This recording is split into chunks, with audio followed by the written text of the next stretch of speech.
cəhənnəm odundan nicat tapmaq üçün salavat.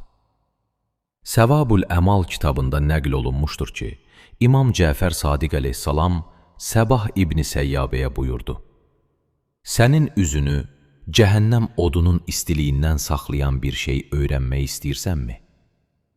Ərz etdi, bəli.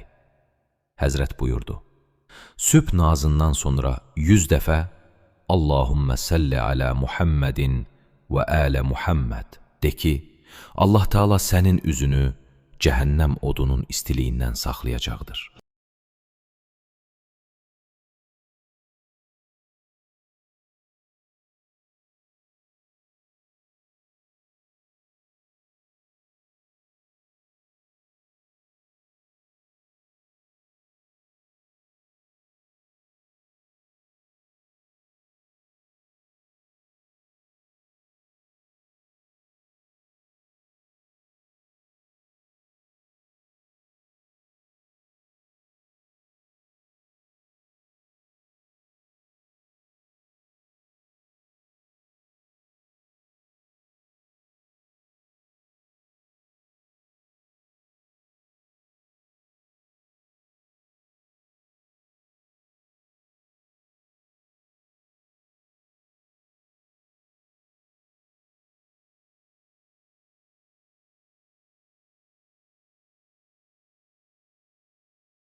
İmam Sadiq əleyhissalam buyurur, saçı daramaq bəlgəmi aradan aparır.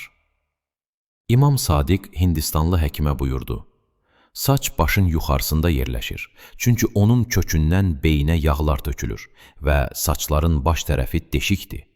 Buxar oradan bayıra çıxır. Beyinə daxil olan soyuqluq və istilik onunla dəf olur.